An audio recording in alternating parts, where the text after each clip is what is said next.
नमस्कार। आप सभी का स्वागत है हमारे YouTube channel the simplified Hindi में। मैं डॉक्टर नवनीता भाटिया आज आप लोगों के सामने कक्षा 9 की पाठ्य पुस्तक में से पाठ रीढ़ की हड्डी के प्रश्न उत्तर लेकर आई हूँ। इससे पहले मैंने इस पाठ की व्याख्या आप लोगों के सामने रखी थी। आज मैं इसके प्रश्न उत्तर लेकर आई हूँ, जो कि मैं कोशिश ये रहेगी मेरी कि मैं आपको बहुत सरल शब्दों में बताऊं ताकि आप लोगों को समझने में इसको परेशानी ना हो।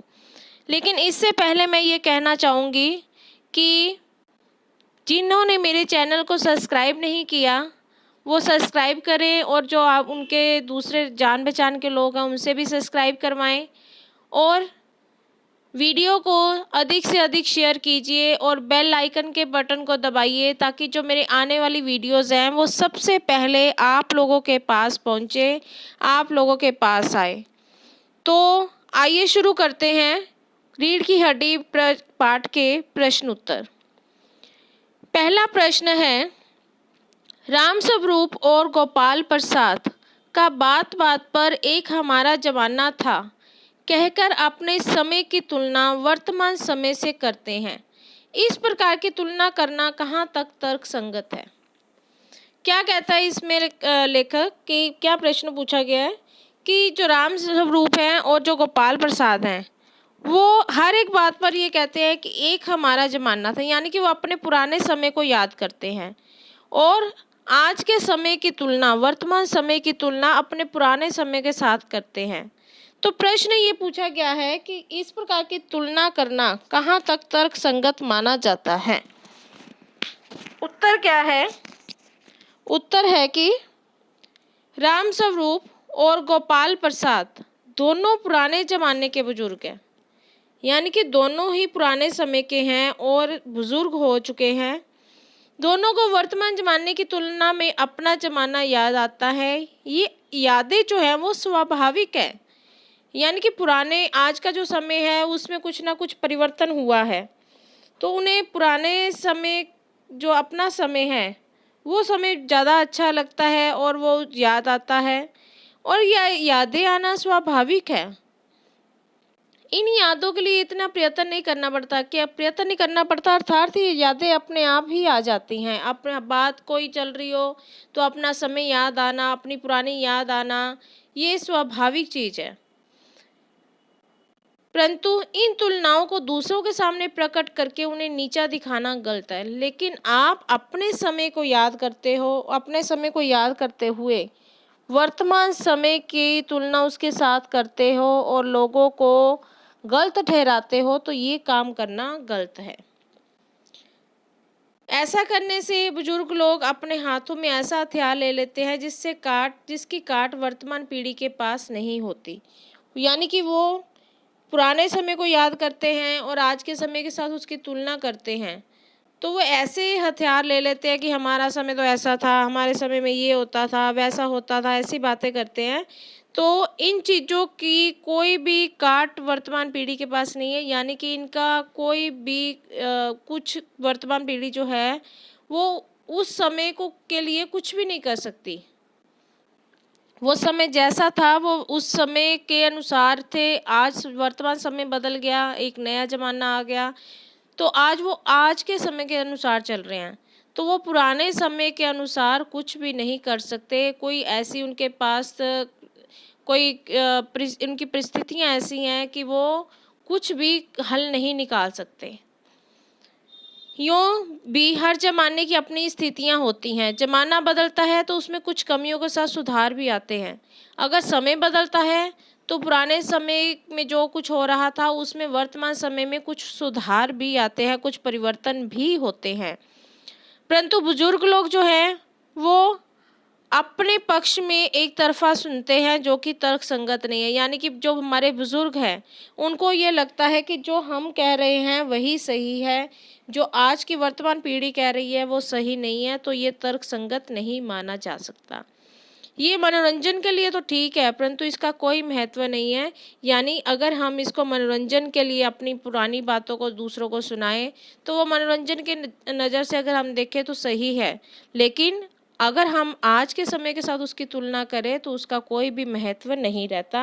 आज के समय में उसकी कोई भी इम्पोर्टेंस नहीं रहती, क्योंकि समय बदलने के साथ साथ हर एक परिस्थितियां जो है वो बदलती हैं। हर एक चीज़ जो है उसमें परिवर्तन आता है, लोगों की सोच में भी परिवर्तन आता है, ज़माना बदलता है। दूसरा प्रश्न, राम स्वरूप का अपनी बेटी को उच्च शिक्षा दिलवाना और विवाह के लिए छिपाना, ये विरोधाभास उसकी किस विवशता को उजागर करता है? यानी कि राम स्वरूप ने अपनी बेटी को उच्च शिक्षा दिलवाई, लेकिन जब उसका विवाह का समय आया तो उसकी उस शिक्षा को छिपाया। तो ये उसके किस विरोधाभास को ये जो विरोधाभास है कि पहले उच्च शिक्षा दिलाना फिर उसको छिपाना, ये उसकी किस विवशता की ओर इशारा करता है? उत्तर, उमा के पिता राम स्वरूप आधुनिक विचारों वाले तथा शिक्षा के समर्थक हैं। वे अपनी पुत्री उमा को बीए तक पढ़ाते हैं। उसके विवाह योग्य होने पर उसके जब वे योग्य वर की तलाश करते हैं तब वही शिक्षा राह का रोड़ा बन जाती है। यानी कि जो राम स्वरूप हैं वो उमा के पिता, वो बहुत ही आधुनिक विचारों वाले हैं और वो चाहते हैं कि हर एक लड़की जो है वो अच्छा पढ़े। इसी कारण उन्होंने उमा को भी बीए तक पढ़ाया और उनकी यही सोच थी कि उसको अच्छा योग्य लड़का मिल जाएगा। जब उसका विवाह योग्य समय हुआ, यानी कि लड़की उमा जब थी वो विवाह योग्य जब हुई, तब वो उसके लिए अच्छे वर की तलाश करते हैं, अच्छे लड़के की तलाश करते हैं। तब यही शिक्षा जो है वो राह का रोड़ा बन जाती है। यही यानी कि उसका अधिक पढ़ा लिखा होना ही वो राह का रोड़ा बन जाता है। पेशे से वकील तथा समाज में उठने बैठने वाले गोपाल प्रसाद और बीएससी कर मेडिकल कॉलेज में पढ़ने वाला उनका बेटा शंकर दोनों ही कम पढ़ी लिखी बहू चाहते हैं। यानी कि जो शंकर है और उसके जो पिता हैं वो दोनों ही चाहते हैं कि उनके घर में कम पढ़ी लिखी बहू आए। हालांकि जो गोपाल प्रसाद हैं वो पेशे से वकील हैं तथा जो शंकर है वो मेडिकल की पढ़ाई कर रहा है, डॉक्टरी की पढ़ाई कर रहा है, लेकिन फिर भी उनकी सोच ये है कि जो बहू आए वो कम पढ़ी लिखी आए। उन्हें 10वीं पढ़ी बहू ही चाहिए, यानी कि जो लड़की आए शादी करके उनके घर में वो 10वीं पढ़ी ही हो। अधिक पढ़ी लिखी लड़की उन्हें पसंद नहीं है।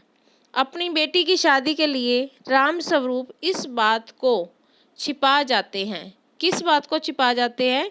कि उमा बीए पास है, यानी कि उसने अधिक शिक्षा ग्रहण कर रखी है। उनके आचरण का ये विरोधाभास उनकी विशेषता को प्रकट करता है कि आधुनिक समाज का सभ्य नागरिक होने के बावजूद उन्हें रूढ़िवादी लोगों के दबाव में झुकना पड़ता है।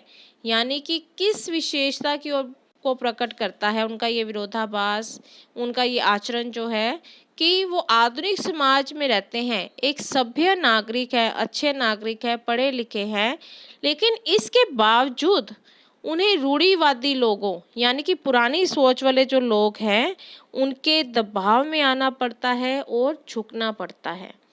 दबाव किस प्रकार का? कि वो लोग कम पढ़ी लिखी बहू चाहते हैं, तो एक अच्छे वर की तलाश उमा के पिता भी कर रहे हैं और उन्हें लगता है कि जो शंकर है वो उनकी बेटी के लिए अच्छा है, लेकिन शंकर और उसके पिता कम पढ़ी लिखी बहू चाहते हैं, तो एक अच्छे रिश्ते को वो ठुकराना नहीं चाहते। इसी कारण उन्हें उनके आगे झुकना पड़ता है और ना चाहते हुए भी वो उमा की बीए पास होने की जो बात है उसे छुपा जाते हैं, उसको उनके आगे प्रकट नहीं करना चाहते। और ये उनकी सोच जो है वो ये लगा लीजिए कि उनकी एक पिता होने की विवशता को प्रकट करती है कि वो एक पिता हैं और उन्हें अपनी बेटी की शादी के लिए अच्छे वर की तलाश है, तो उन्हें मजबूरी में ऐसा कदम उठाना पड़ रहा है कि उन्हें अपनी बेटी की जो उच्च शिक्षा की बात है वो लड़के वालों के सामने छुपानी पड़ रही है। तो ये एक तो उनकी पिता होने की विवशता को प्रकट कर रहा है और दूसरा रूढ़िवादी लोगों के आगे झुकने की। प्रश्न 3, अपनी बेटी का रिश्ता तय करने के लिए राम स्वरूप उमा से जिस प्रकार के व्यवहार की अपेक्षा कर रहे हैं वह उचित क्यों नहीं है। यानी कि राम स्वरूप ने अपनी बेटी का रिश्ता तय करने के लिए उससे जिस प्रकार के व्यवहार की अपेक्षा की थी कि वो ऐसा करेगी जैसा वो कह रहे हैं, तो ये उचित क्यों नहीं है। उत्तर, अपनी बेटी के रिश्ते के लिए राम स्वरूप उमा से जिस व्यवहार की अपेक्षा कर रहे हैं वह कहीं से भी उचित नहीं है। यानी कि किसी प्रकार से भी वो व्यवहार उचित नहीं है। अब बात ये उठती है कि वो कैसा व्यवहार उससे चाहते हैं, तो ये आगे बताया गया है। वे चाहते हैं कि उमा लड़के वालों के सामने सज धज कर जाए और अपनी बीए पास होने की बात छिपाकर 10वीं पास होना बताए। यानी कि वो उमा से चाहते हैं कि उमा जब लड़के वालों के सामने जाए, यानी कि शंकर और उसके पिता के सामने जाए, तो वो सज धज कर जाए, पाउडर वगैरह लगाकर, लिपस्टिक लगाकर, मतलब पूरी तरह से तैयार होकर जाए। और दूसरा वो क्या चाहते हैं कि उमा बीए पास है, इस बात को उमा लड़के वालों से छिपा ले और उन्हें केवल यही बताए कि वो 10वीं पास है। यानी कि अपनी शिक्षा भी वो उन लोगों के सामने ना जाहिर करे। वे चाहते हैं कि उमा वैसा ही आचरण करे जैसा लड़के वाले चाहते हैं। यानी आचरण करे, यानी कि वैसा ही व्यवहार करे जैसा लड़के वाले चाहते हैं। यानी कि जो कुछ लड़के वाले चाहते हैं उमा को वैसा ही बनना पड़ेगा। अगर वो कहे तुम ऐसा करो तो उमा को वैसा ही करना पड़ेगा। अगर वो कहे कि उमा को बैठ जाओ तो उमा को बैठना पड़ेगा। यानी कि जैसा व्यवहार लड़के वाले चाह रहे हैं उमा को वैसा ही करना पड़ेगा। आज समाज में लड़के लड़की को समानता का दर्जा दिया जाता है। आज का जो हमारा समाज है वो आधुनिक समाज है। वर्तमान पीढ़ी जो है वो आधुनिक है। हर एक की सोच जो है वो परिवर्तित हो चुकी है। तो आज लड़के और लड़की जो है उनको समानता का दर्जा दिया जा रहा है, यानी कि उनको एक समान माना जा रहा है। इसीलिए कहा जाता है कि जो लड़का और लड़की हैं वो कंधे से कंधा मिलाकर चलते हैं। यानी कि उनमें कोई भी भेदभाव नहीं किया जाता, समान दर्जा दिया जाता है, उन्हें एक जैसा ही पढ़ाया जाता है, सब कुछ किया जाता है। लड़कियां किसी भी क्षेत्र में लड़कों से पीछे नहीं हैं। आज जो लड़कियां हैं वो किसी भी क्षेत्र में उनसे पीछे नहीं है। आप किसी भी क्षेत्र में चले जाएं, लड़कियां आपको लड़कों से आगे ही दिखाई देंगी, ना कि पीछे। तो फिर उनके साथ समानता का व्यवहार किया जाता, उनमें कोई भी बदलाव नहीं किया गया। यानी कि उनमें कोई भी भेदभाव नहीं किया गया। अतः लड़की कोई वस्तु या मूक जानवर नहीं कि किसी के इशारे पर कार्य करे। इसलिए हम कह सकते हैं कि लड़की जो है कोई वस्तु नहीं है या कोई मूक जानवर नहीं है, यानी कि ना बोल सकने वाला जानवर नहीं है कि उसे जैसा करने के लिए कहा जाए वो वैसा ही काम करे। उसका भी अधिकार है कि जिसके साथ उसने जीवन भर रहना है उसके बारे में जाने।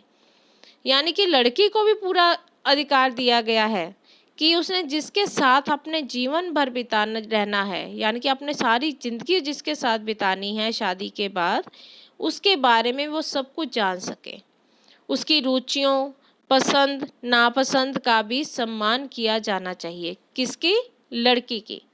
यानी कि लड़की की क्या रुचि है, क्या उसे पसंद है, क्या पसंद नहीं है, इसका भी उतना ही सम्मान होना चाहिए जितना कि लड़के की रुचि, उसके इच्छा अनिच्छा हर एक चीज़ के लिए किया जाता है, उतना ही सम्मान लड़की को भी मिलना चाहिए।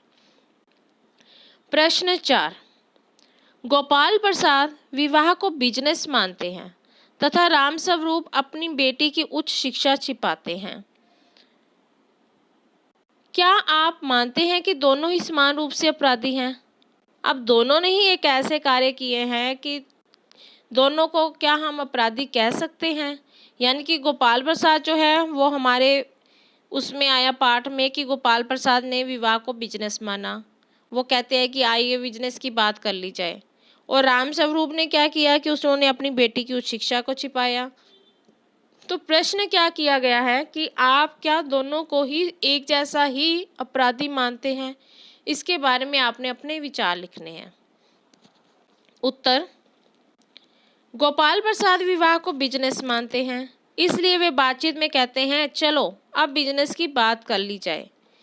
शादी को व्यवसाय मानना पाप है, इससे मानव तथा मानवीय संबंधों की गरिमा कम होती है। यानी कि गोपाल प्रसाद जो है वो विवाह को बिजनेस लेते हैं। बिजनेस में क्या होता है कि किसी से कुछ लिया जाता है तो उसको पैसे दिए जाते हैं, या हम किसी को कुछ देते हैं तो हम उससे पैसा लेते हैं, यानी कि बिजनेस लेन देन का। तो वो विवाह को भी बिजनेस ही मानते हैं, इसलिए वो बातचीत करते हुए राम स्वरूप को कहते हैं कि चलो अब बिजनेस की बात कर ली जाए, यानी कि शादी की बात कर ली जाए। अब क्या कहा गया है कि शादी को व्यवसाय मानना बहुत बड़ा पाप है, शादी व्यवसाय नहीं है। इससे क्या होता है कि मानव तथा मानवीय संबंधों की गरिमा कम हो जाती है, यानी कि एक मनुष्य का दूसरे मनुष्य के साथ जो संबंध होता है वो उसकी जो महत्व है वो कम हो जाता है। व्यक्ति वस्तु में बदल जाता है। कैसे? क्योंकि लेन देन जो है वो वस्तु का होता है, व्यक्ति का नहीं। शादी एक व्यापार या धंधा बन जाता है। इससे विवाह में लाभ हानि की भाषा में बातें होती हैं, संबंधों की मधुरता नष्ट हो जाती है। अगर शादी को हम बिजनेस मानेंगे तो एक व्यापार बन जाएगा, और इससे क्या होगा कि लाभ हानि की ही बातें होंगी, यानी कि शादी करने में किसी को लाभ है या किसी को हानि हो रही है, ऐसी ही बातें होंगी। अब राम स्वरूप का अपनी बेटी को बीए तक पढ़ाना तथा फिर उसकी उच्च शिक्षा की बात को छिपाना गलत है। राम स्वरूप ने अपनी बेटी को बीए तक पढ़ाया, फिर उसकी उच्च शिक्षा की बात को छिपाया।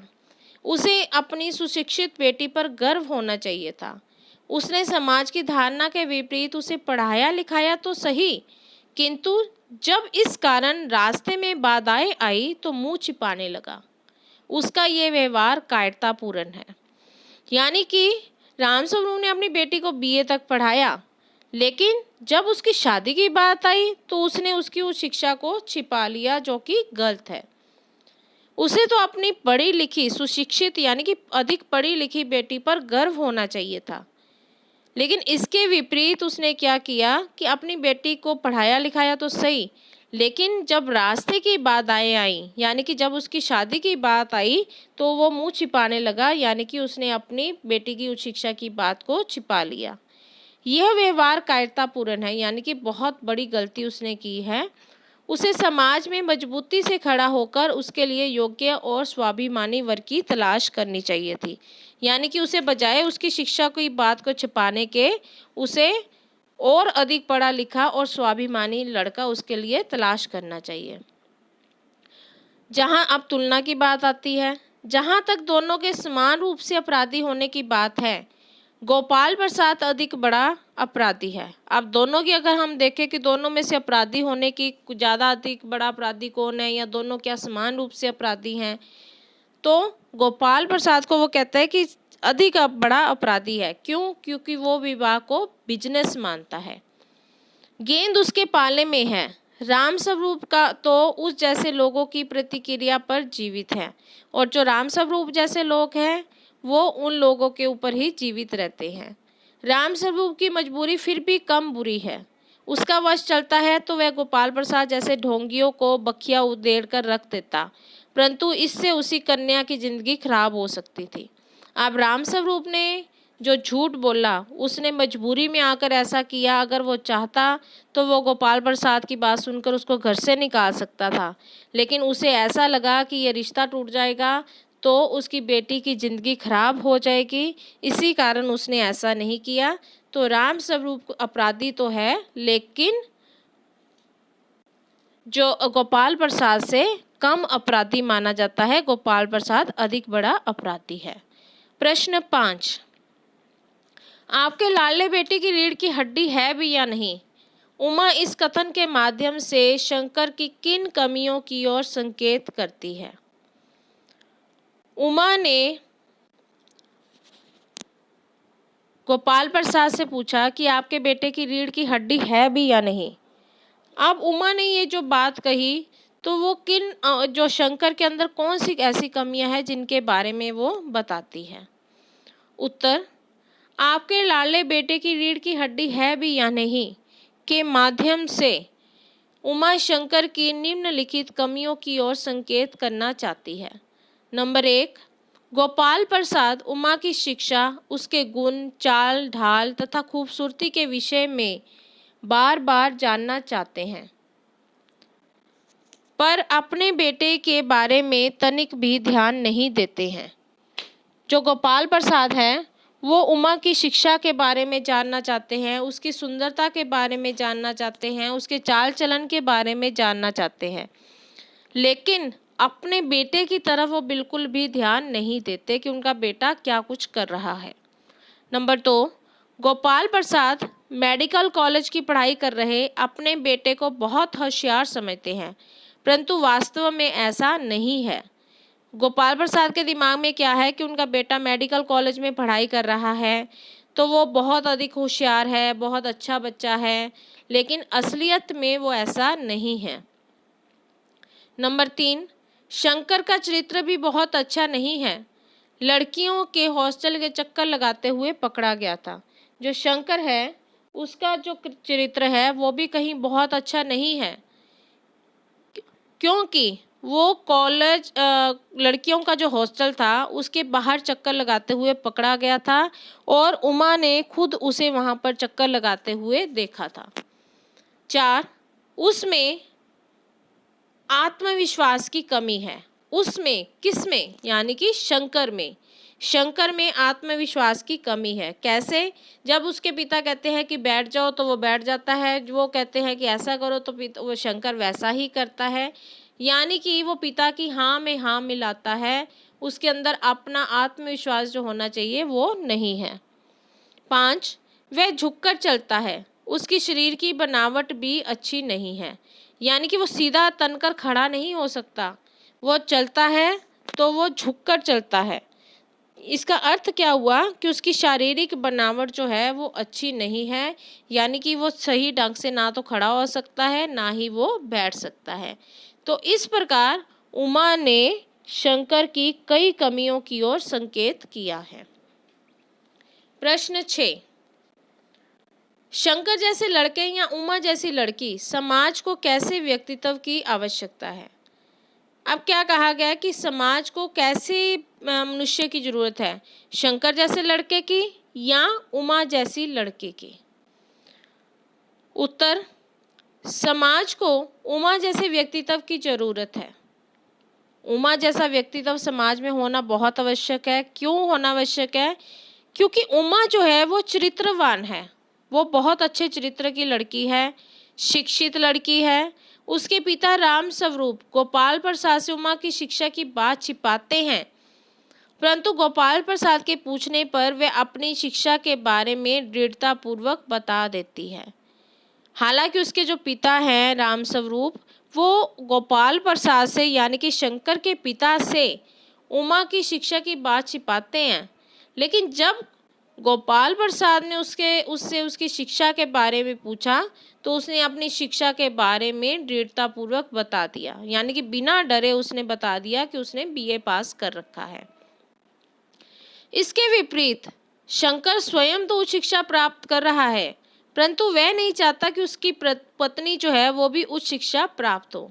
वो खुद तो मेडिकल की पढ़ाई कर रहा है, लेकिन वो ये नहीं चाहता कि उसकी पत्नी भी उच्च शिक्षा प्राप्त कर रखी हो उसने भी।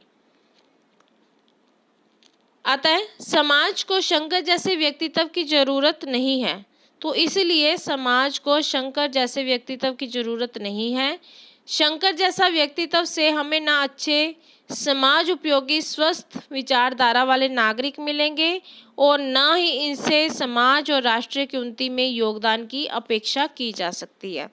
यानी कि अगर ऐसे व्यक्ति हमें मिल जाएंगे समाज में शंकर जैसे, तो ऐसे व्यक्तित्व वाले जो लोग हैं ना तो वह समाज के लिए अच्छे हैं, ना वो उनकी विचारधारा अच्छी है, स्वच्छ विचारधारा के हैं, यानी कि उनकी विचार जो है वो स्वच्छ नहीं है, साफ नहीं है। और अगर ऐसे लोग जो है वो समाज में आ जाएंगे तो इससे समाज और राष्ट्र दोनों की उन्नति में योगदान की अपेक्षा नहीं की जा सकती, यानी कि वो समाज और राष्ट्र की उन्नति में बाधा ही साबित होंगे। वास्तव में समाज को उमा जैसी साहसी, स्पष्टवादिनी तथा उच्च चरित्र वाले व्यक्तित्व की आवश्यकता है। और असल में हमारे समाज को उमा जैसी साहसी लड़की चाहिए, स्पष्टवादिनी यानी कि स्पष्ट बोलने वाली, और उच्च चरित्र वाले व्यक्तित्व की आवश्यकता है, यानी कि ऊंचे चरित्र वाले व्यक्तित्व की आवश्यकता है। यानी कि उमा का चरित्र जो है वो ऊंचा है, वो साहसी है और वो स्पष्टवादिनी है, यानी कि वो बात को स्पष्ट रूप से दूसरों के सामने प्रकट कर देती है। तो इस प्रकार से समाज को उमा जैसे चरित्र वाली लड़की चाहिए, ना कि शंकर जैसे चरित्र वाली। तो आज की इस वीडियो में हम केवल 6 प्रश्न उत्तर ही करेंगे। जो बाकी के प्रश्न उत्तर हैं, 5 प्रश्न उत्तर जो आगे के हमारे रह गए हैं, उसे हम अगली वीडियो में करेंगे, अन्यथा ये वीडियो बहुत लंबी बन जाएगी। आशा करती हूँ कि आपको ये प्रश्न उत्तर बहुत अच्छी तरह से समझ में आए होंगे। ऐसा है तो जल्दी से फ़ोन उठाएं, लाइक के बटन को दबाएं, कमेंट्स दीजिए और वीडियो को शेयर कीजिए ताकि दूसरे लोग भी इसका फ़ायदा उठा सकें। चैनल को सब्सक्राइब कीजिए और दूसरों से भी करवाइए। बेल आइकन के बटन को दबाना मत भूलिए ताकि मेरी जो आने वाली वीडियोज़ हैं वो आप लोगों तक सबसे पहले पहुँचे। एक बार फिर से आप लोगों के सामने आऊँगी इसी पाठ के जो बाकी प्रश्न उत्तर हैं उनको लेकर। तब तक के लिए धन्यवाद।